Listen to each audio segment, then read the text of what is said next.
Hello बच्चों, चलिए आज का हमारा प्रश्न है। यदि दीर्घवृत्त एक्स स्क्वायर बट्टे में ए स्क्वायर प्लस वाई स्क्वायर बट्टे में बी स्क्वायर बराबर एक पर रेखा वाई बराबर एम एक्स माइनस ए स्क्वायर माइनस बी स्क्वायर गुणा एम बट्टे ए स्क्वायर प्लस बी स्क्वायर बट्टे में एम गुणा एम स्क्वायर का वर्गमूल अभिलंब है तो एम स्थित होगा। हमें ज्ञात करना है यहाँ से एम का मान होगा क्या। तो यहाँ से इस प्रश्न को करने हैं तो हमारे पास यहाँ से हमारी मुख्य अवधारणा रहेगी। मुख्य अवधारणा यहाँ से हम लेके चलेंगे। यदि हमारे पास दीर्घवृत्त एक्स स्क्वायर बट्टे ए स्क्वायर प्लस वाई स्क्वायर बट्टे बी स्क्वायर बराबर एक है तो इसके जो अभिलंब का समीकरण होता है, अभिलंब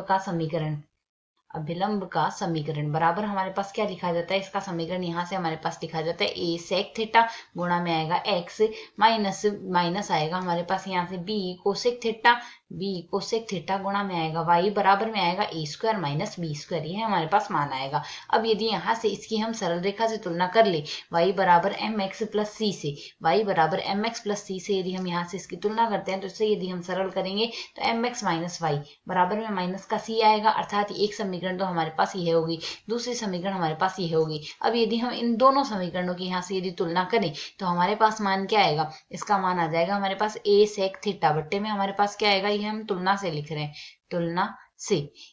तुलना से क्योंकि यहाँ से यह हमें सरल रेखा का समीकरण तो दिया गया है। व्यापक सरल रेखा का समीकरण y बराबर एम एक्स प्लस सी होता है। अब यहाँ से यदि हम समीकरण 1 2 की तुलना यदि कर रहे हैं तो ए सेक थीटा बट्टे में m आएगा बराबर आएगा हमारे पास बी कोसेक थीटा बट्टे में आएगा हमारे पास एक बराबर में आ जाएगा ए स्क्वायर माइनस में बी स्क्वायर बट्टे में माइनस का सी आ गया। तो यदि हम यहाँ से देखें, इसे यदि हम सरल कर ले तो मान हमारे पास क्या आएगा, दो पदों को लेकर सरल कर देते हैं, अर्थात कोसेक थीटा को एक बट्टे साइन थीटा लिख सकते हैं। तो यदि हम यहाँ से सरल करेंगे साइन थीटा बराबर हमारे पास क्या आएगा, माइनस का बी सी बट्टे में आ जाएगा हमारे पास ए स्क्वायर माइनस में बी स्क्वायर।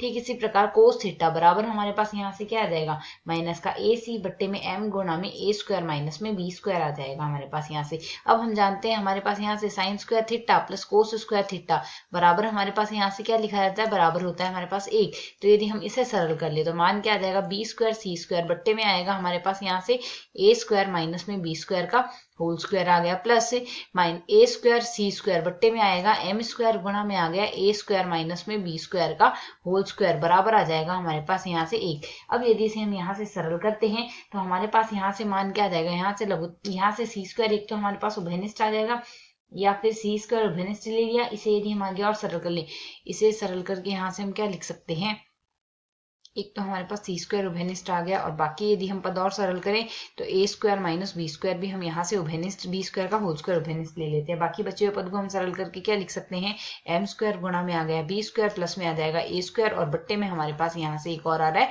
एम स्क्वायर और आ गया बराबर आ जाएगा यहाँ से एक। इस पद को यदि हम यहाँ से वज्र गुणा करके सरल कर लें तो हमारे पास यहाँ से यह क्या लिखा जा सकता है, एम स्क्वायर गुणा में ए स्क्वायर माइनस बी स्क्वायर का होल स्क्वायर आ गया बराबर आ जाएगा हमारे पास सी स्क्वायर गुणा में आ गया ए स्क्वायर प्लस में एम स्क्वायर गुणा में आएगा बी स्क्वायर। ये है हमारे पास यहाँ से मान आ जाएगा।